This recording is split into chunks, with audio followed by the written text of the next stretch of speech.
गीता चौथे अध्याय का 16वां श्लोक।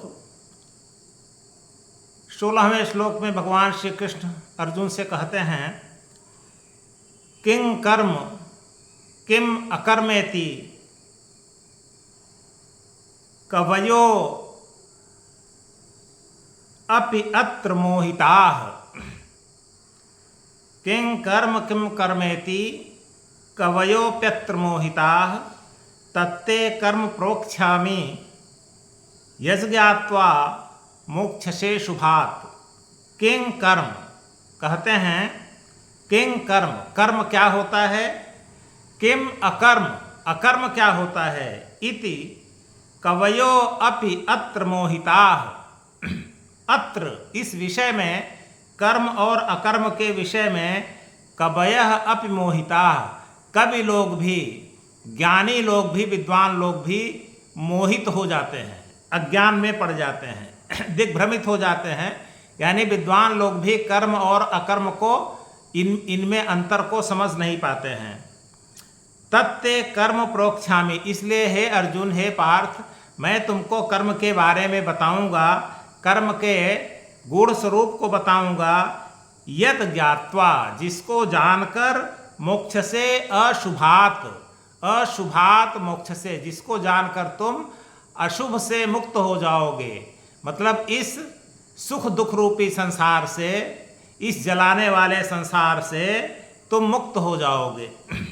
तो किंग कर्म, कर्म क्या है और अकर्म क्या है, इसके बारे में बता रहे हैं। कर्म किसे कहते हैं और अकर्म किसे कहते हैं।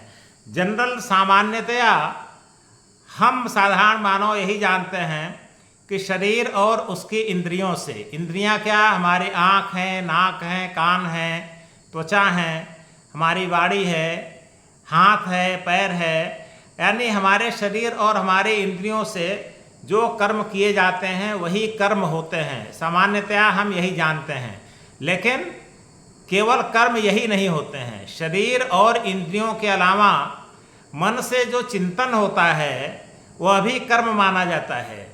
यानी शरीर, वाणी और मन, शरीर के इंद्रियों के द्वारा, वाणी के द्वारा और मन के द्वारा जो कर्म किए जाते हैं उन सबको कर्म ही कहा जाता है।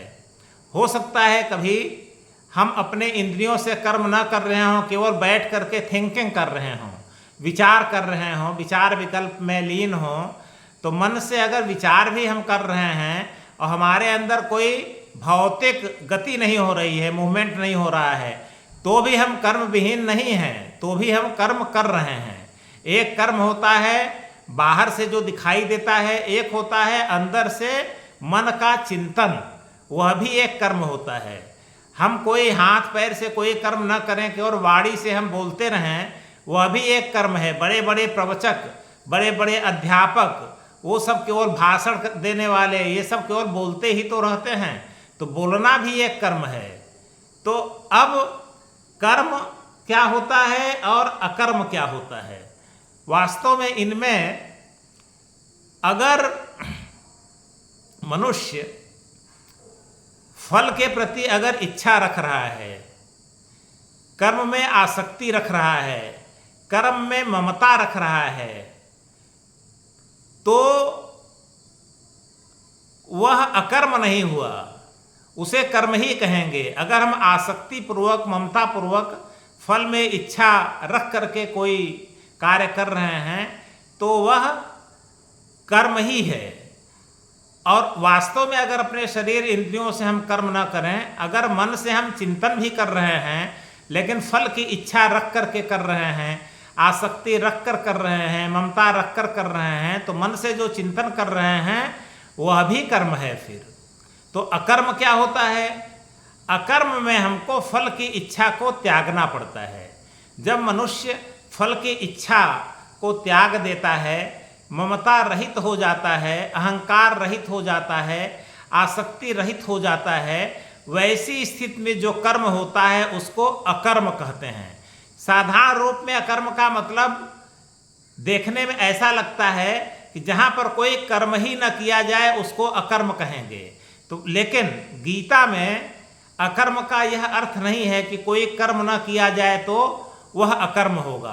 अकर्म का मतलब ये है, अकर्म का बहुत ज़्यादा मतलब कर्म से नहीं है, बल्कि कर्म के प्रति आसक्ति, फल की इच्छा और ममता से है। अगर फल की इच्छा नहीं है, ममता नहीं है, आसक्ति नहीं है, और हम अगर अपने शरीर इंद्रियों से कर्म न करके केवल मन से चिंतन भी कर रहे हैं, तो वह भी एक प्रकार से अकर्म हुआ। और अगर शरीर इंद्रियों से कोई कर्म कर रहे हैं लेकिन निरासक्त होकर के कर रहे हैं, ममता हीन होकर के कर रहे हैं, फल इच्छा रहित होकर कर रहे हैं, तो उसे भी अकर्म कहते हैं। तो कर्म और अकर्म में जो मूलभूत अंतर है वह फल की इच्छा, आसक्ति और ममता ही डिसाइड करती है कि कौन कर्म है कौन अकर्म है। अब भगवान श्री कृष्ण अर्जुन को इसके द्वारा ये कहना चाहते हैं कि कर्म अकर्म कब बनता है। जैसे दूसरे पंक्ति में उन्होंने कहा कर्म का मैं मूल तत्व बताऊंगा। तो कर्म का मूल तत्व क्या है? कर्म का मूल तत्व यही है कि कर्म जो किया जाए वो आसक्ति रहित होकर किया जाए, फल इच्छा से रहित होकर किया जाए, और कर्म दूसरों के लिए किया जाए, संसार के लिए किया जाए, अपने लिए न किया जाए, तो वो अकर्म बन जाता है। और यही एक प्रकार से सर्वोत्तम कर्म है, यही कर्म योग है। तो वो कहना यह चाह रहे हैं कि हे पार्थ, हे अर्जुन, अगर तुम जो गांडीव रख दिए हो, युद्ध नहीं करना चाह रहे हो, तुम कह रहे हो युद्ध का हम परित्याग ही कर देंगे, तो वास्तव में कर्म का त्याग कर देना यह कोई अकर्म नहीं हुआ और न तो कर्म हुआ। कर्म का त्याग नहीं करना है, कर्म तो करना ही है।